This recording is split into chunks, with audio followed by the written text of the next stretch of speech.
Hi there.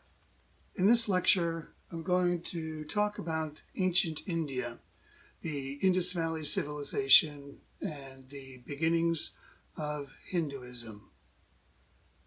To start off, we want to look at this amazing civilization, the Indus Valley civilization, which sort of flourished and then vanished between 2600 BCE, about 1900 BCE, sort of tapering off and vanishing about 1500.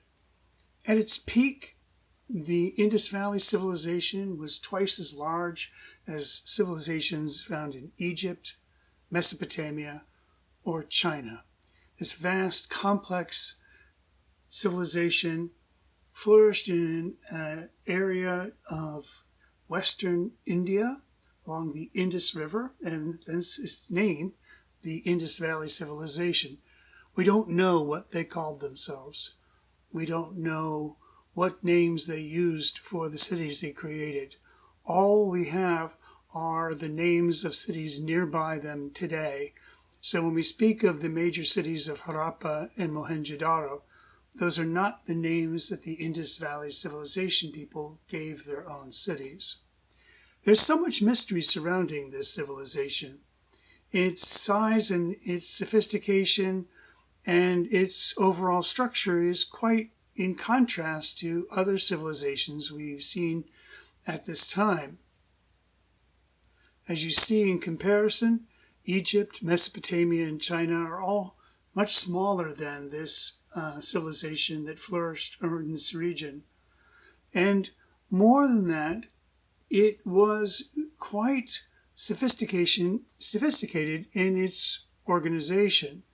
We have evidence that the city had underwater plumbing from a distant area that came up, down, deep underground into the center of the city, providing fresh water, cool fresh water for everyone in the city. This is Mohenjo-daro, and you can see in this aerial view how it is sort of laid out on a grid. It's also on a kind of natural hill, which gave it some protection. But the extraordinary thing is there's no evidence of walls, or there's no evidence of fortifications or palaces, or this is the barracks where the army was housed. The entire city seems to be rather egalitarian, meaning there is no larger or smaller dwelling places of any great note. Everybody seems to have been about the same status, and there are no barriers or walls to entry to any place in particular.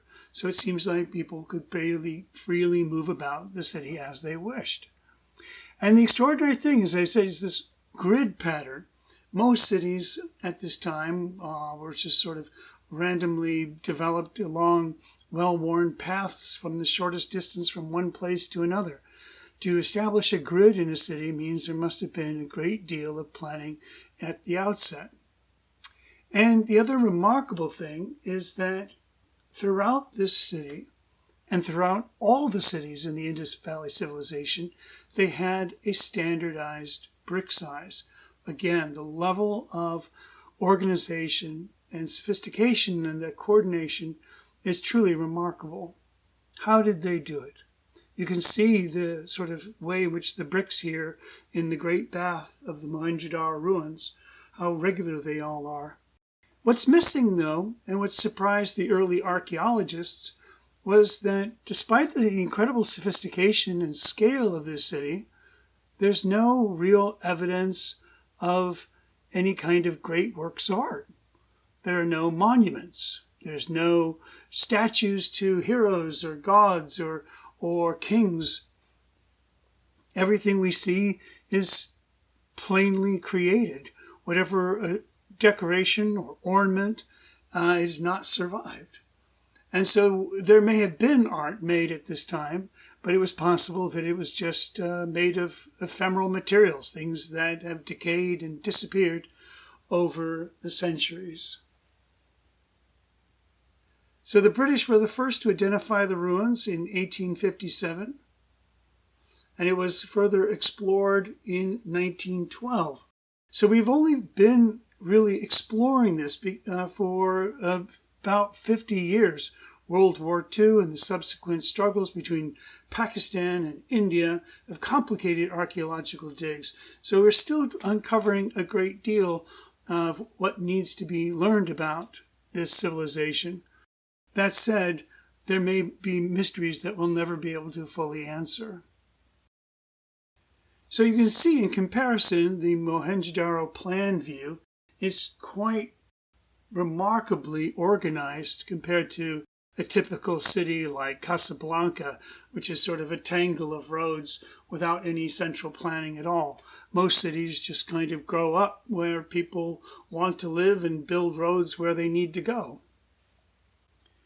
One of the areas where we really see tremendous sophistication among the Indus Valley civilization are in these seals that they wore around their necks. These small stone seals, they are about 1.25 inches in diameter on each side, and they would be cut away so that you could impress them into clay to create a relief of some kind of animal symbol and some kind of name. Now, the idea here is that this would have been something someone used to sign their name to something. Unfortunately, we have none of the documents that they signed their name to. We have none of the evidence of any other kind of use of language. We have all these sort of proper names. And so to this day, no one has really satisfactorily translated the language of the Indus Valley civilization. It would be like trying to understand a language by just looking at the names in a phone book. Even though there are over 1,000 of these seals that have been uncovered, their meaning and their utility is still a mystery. There are some really interesting symbols. Most of them, as I said, are animals. The one on the lower left I find particularly interesting, this man figure holding up 2 lions. This is very similar to an image found in Mesopotamia celebrating the story and exploits of the hero Gilgamesh. Is it possible this symbol somehow relates to trade or a person or a family clan who had relationships with those in Mesopotamia? It's really hard to say. Perhaps one of the most interesting of the seals that has come down to us is this one that is of a person seated cross-legged. It's very tantalizingly has many of the same symbols and ideas of the god Shiva. We see the figure in a yoga position, and that there is a bull off to his side. Then the horns of the crown on the figure are very strikingly similar to a bull. So people have suggested that this somehow represents Shiva in his earliest manifestation, and that the cult of Shiva somehow existed in this early times. We have no other evidence, and even though Shiva today is a very important deity in the Hindu faith all across India, this is just one of many different seals. It is not widely used image at all. So it's very hard to know what significance or meaning it has at this time. Another really captivating image that has come down from this time, from the archaeological evidence, is the image of the swastika. Now, Nazis used this to their own evil ends in World War II, but it has an ancient history, as we can see. This is a symbol of the cycle of life returning, and is one that you find throughout the history of Hinduism and Buddhism, the use of this symbol as an idea about the return of life. So here we can see the Shiva as he would appear as an impression, a positive impression.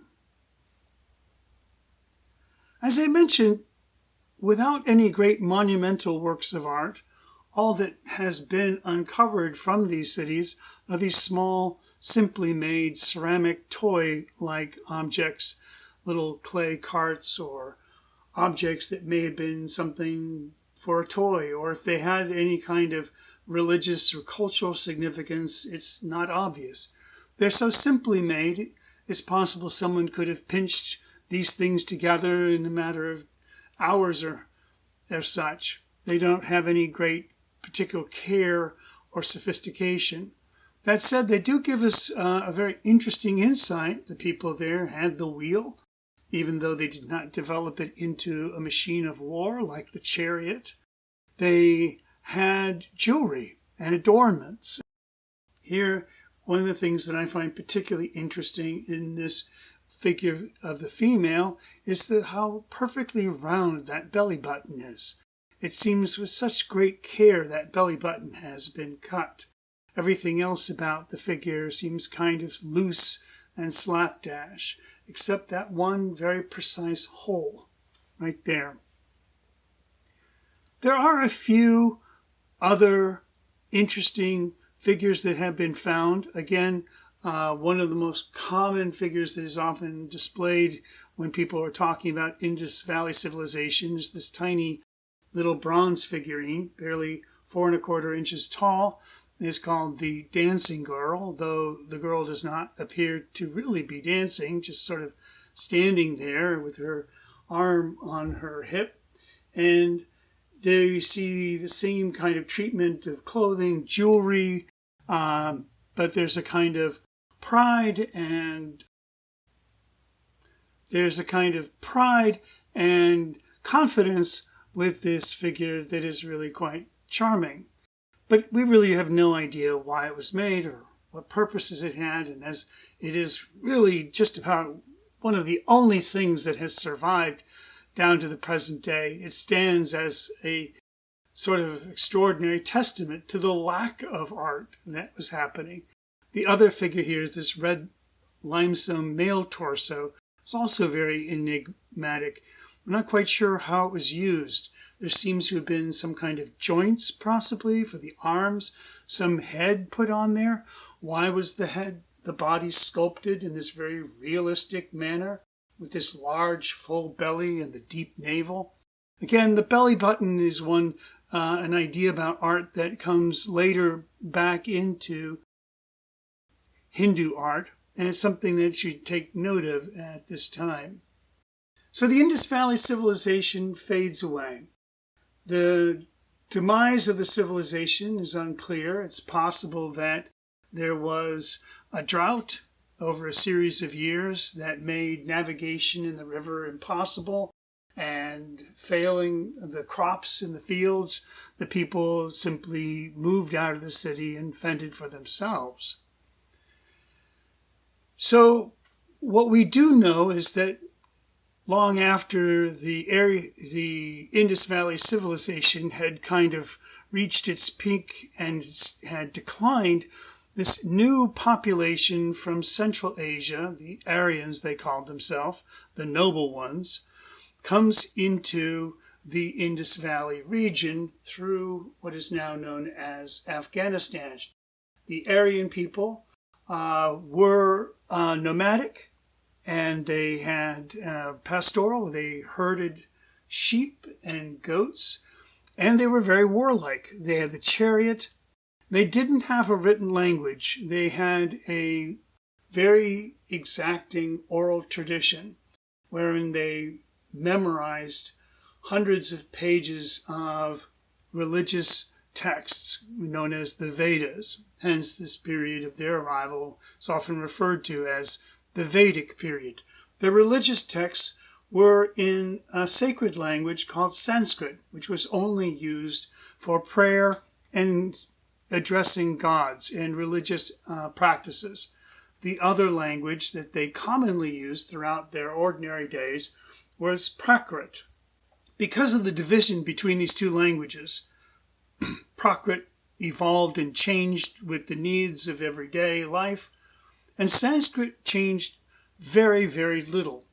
There are so little changes to Sanskrit, it's very hard to know or precisely date texts that are written in Sanskrit. What do we know about these Aryans that came through this pass? Well, like the Indus Valley civilization before them, they didn't make a whole lot of art. They were nomadic, and they didn't settle in cities, so what artifacts we have found are few and far between. This bronze chariot from 1500 BCE, again, is a kind of small but interesting figure. It shows a way in which the wheel is now being used for other purposes in the Indus Valley civilization. And then in the Indus Valley civilization, the chariot was one of the powerful ways in which the Aryans would go to war and conquer their foes through kind of swift action. Agni was the main fire god of the Aryans. He was the one who received all the offerings and sacrifices were burnt.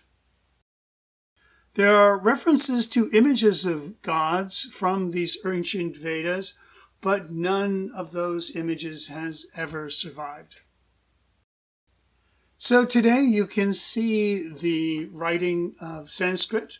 It's referred to as Devanagari script, and it's sort of the basis for many of the other kinds of scripts you can find in India: Bengali, Gujarati, Gurmukh, Oriya, Tamil. They all have a similar kind of style of writing that is really sort of foundational to the kind of text that they were creating.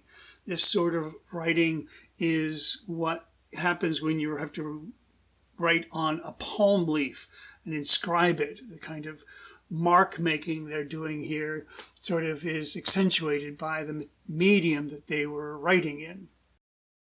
So Panini is the grammarian, the guy who sort of sets down the rules of the Sanskrit language and writes the text that sort of establishes how Sanskrit should be used in all the sort of careful, exacting way. And this establishes Sanskrit as a pretty fixed language around 500 BCE.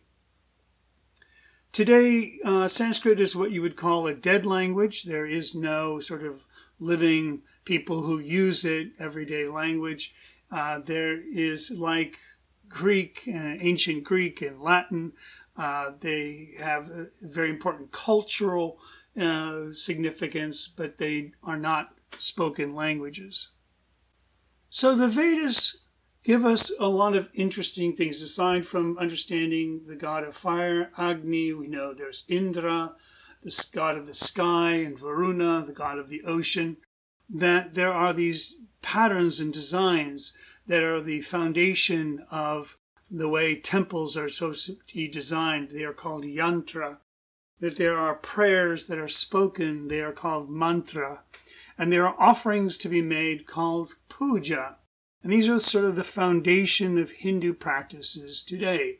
You can see here a Brahmin is preparing an offering, and the Brahmins are the people who are chiefly responsible for religious activities in Hinduism. They are the keepers of the Hindu tradition. This is something that was also established from this ancient time, was this organization of the society into groups, or what became known as castes. The word caste is not Sanskrit, it's actually Portuguese. When the Portuguese arrived in the 16th century, they looked around and they said, oh, everyone here is in groups.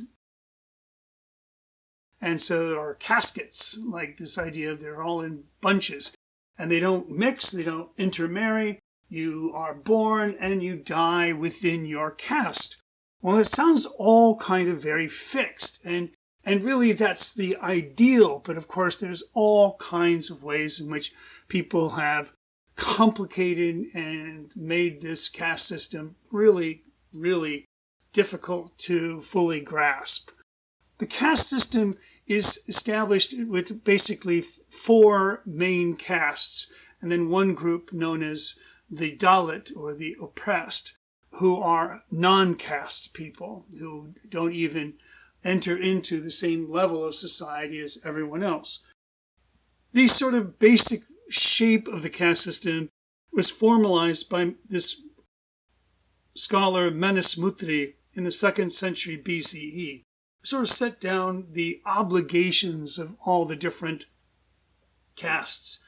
Brahmins were to maintain the religious rituals. The Kshatriya, the warrior kings, were to be fighting the battles and administering the courts and ruling over the people.